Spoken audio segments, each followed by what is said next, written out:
The song was never meant to be finished. At least, that's what I told myself for years. It lived on an old phone, hidden between forgotten photos and voice notes, a place where time seemed to pause. I found it by accident on a quiet evening, when the house felt heavier than usual, when silence pressed against my ears.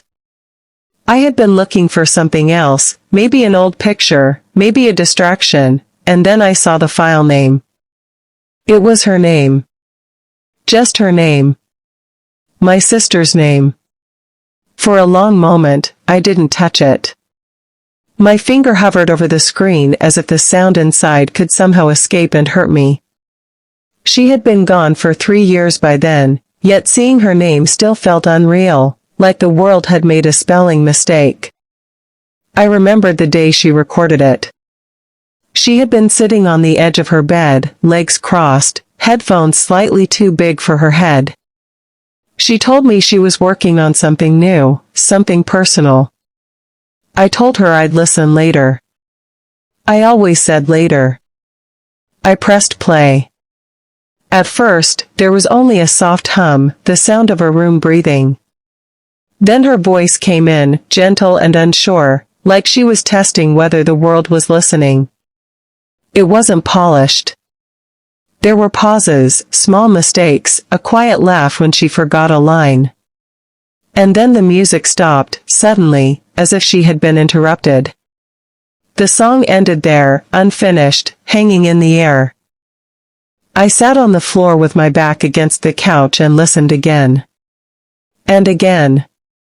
Each time, it felt like she was still here, just in the other room, still deciding what the next line should be. My sister had always been like that. Half dreamer, half afraid. She felt things deeply but spoke softly, as if worried her feelings might be too loud for others. When we were kids, she used to sing to herself when she thought no one was listening. In the kitchen, in the shower, while doing homework. If I walked in, she would stop immediately and tell me it was nothing. I used to tease her, tell her she should sing properly, for people.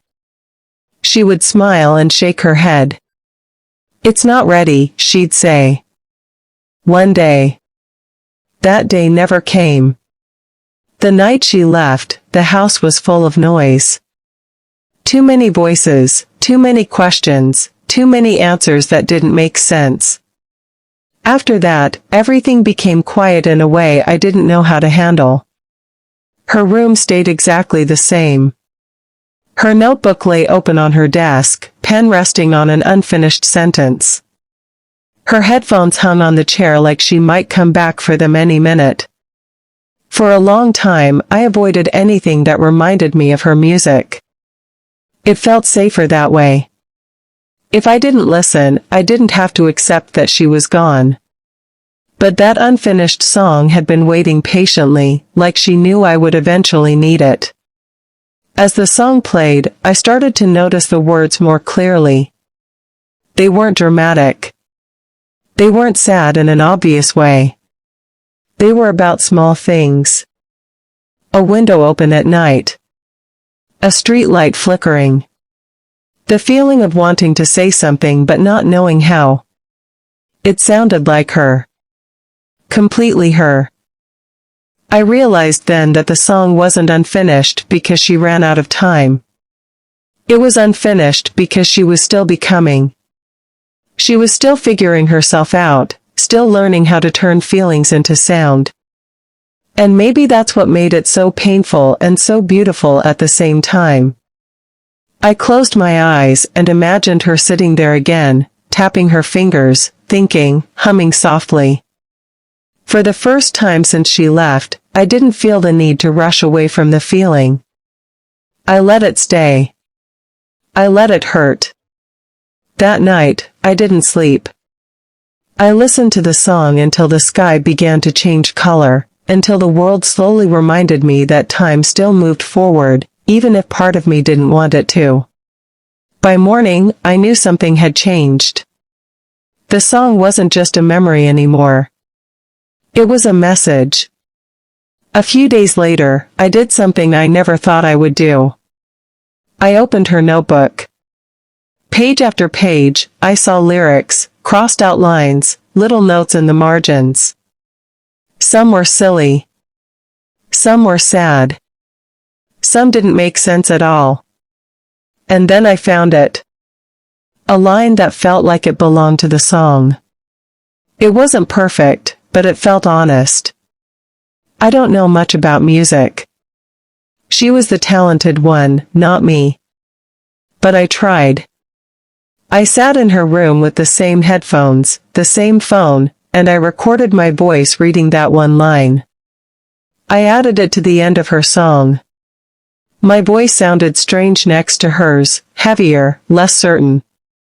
But somehow, it fit. When I played it back, I cried for the first time in years. Not the quiet, careful crying I had trained myself to do, but real crying. The kind that shakes your chest and leaves you exhausted afterward. And when it was over, when the song finally reached an ending, I felt something close to peace. I didn't share the song with anyone at first. It felt too personal, like a conversation meant only for us.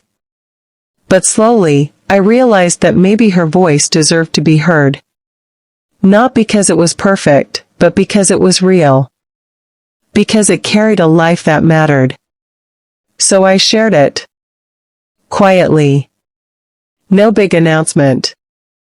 Just the song. People didn't comment on the quality of the music. They talked about how it made them feel. About someone they missed. About words they never said. And that's when I understood something important. My sister didn't leave behind a finished song. She left behind a connection. A reminder that even unfinished things can still mean something. That even a voice cut short can continue to echo.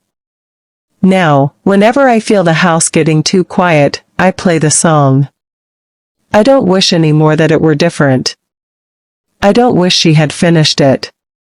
Because in its unfinished form, it tells the truth. Some goodbyes don't come with endings. Some stories don't close neatly.